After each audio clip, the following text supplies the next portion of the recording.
దేశ రాజధాని ఢిల్లీని ఒక్కసారిగా ఐక్యతతో ఊపేసిన ఒక విద్యార్థి ఉద్యమం నూతన చరిత్రను లిఖించింది. ఎలాంటి రాజకీయ కుటుంబ నేపథ్యం లేని ఒక సామాన్య మధ్యతరగతి యువకుడు ఏకంగా కేంద్ర విద్యాశాఖ మంత్రి పీఠాన్ని కదిలించేశాడు.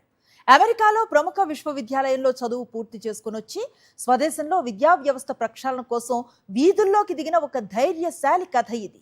సొంత కుటుంబపు ఆందోళనలు అధిగమించి కోట్ల మంది బాధితుల తరపున నిలబడి సాధించిన ఈ చారిత్రాత్మక తొలిమెట్టు విజయం.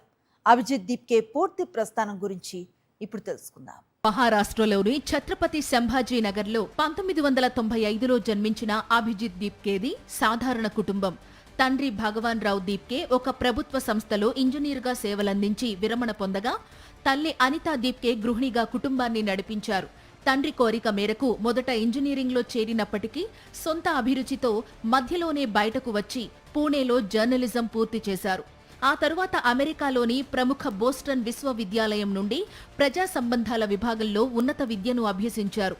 విదేశాల్లో ఎంతో ప్రశాంతమైన జీవితం, విలాసవంతమైన ఉద్యోగ అవకాశాలు ఉన్నప్పటికీ స్వదేశంలో 40% ఉన్న యువత పడుతున్న బాధలను చూసి ఆయన వెనక్కి తిరిగి వచ్చారు. దేశంలో లక్షల మంది విద్యార్థులు రాత్రింబవళ్లు కష్టపడి రాసే ప్రవేశ పరీక్షల ప్రశ్నాపత్రాలు ముందే బయటకు రావడం, అక్రమార్కులు ప్రయోజనం పొందడం ఆయనను తీవ్రంగా కలిచివేసింది. ఈ అన్యాయాన్ని ప్రశ్నించడానికి మే నెలలో కాక్రోచ్ జనతా పార్టీ అనే నూతన సమూహాన్ని ప్రారంభించారు. అధికారాన్ని, అక్రమాలను నిరంతరం తట్టుకుని నిలబడే వ్యవస్థగా ఈ పేరును ఎంచుకున్నారు. ఆరంభంలో కొడుకు వీధుల్లోకి దిగి పోరాటాలు చేయడం చూసి రిటైర్డ్ ఇంజనీర్ అయిన తండ్రి తీవ్రంగా భయపడ్డారు.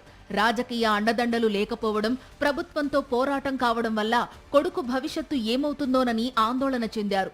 కానీ కొడుకు వెనుక ఉన్న నైతిక ఆశయాన్ని చూసి చివరకు పూర్తి మద్దతుగా నిలిచారు. డిజిటల్ మీడియా వ్యూహాల్లో విశేష అనుభవం ఉన్న అభిజిత్ సోషల్ మీడియా వేదికగా దేశంలోని మూలమూలలా ఉన్న విద్యార్థులను ఏకం చేశారు. ఆయన పిలుపుతో దేశ రాజధానిలోని జంతర్ మంతర్ వద్దకు వేలాది మంది విద్యార్థులు, యువకులు, సాధారణ తల్లిదండ్రులు తరలివచ్చారు. ప్రవేశ పరీక్షల నిర్వహణలో విఫలమైన విద్యాశాఖ మంత్రి వెంటనే రాజీనామా చేయాలని డిమాండ్ చేస్తూ నిరసనలను తీవ్రతరం చేశారు.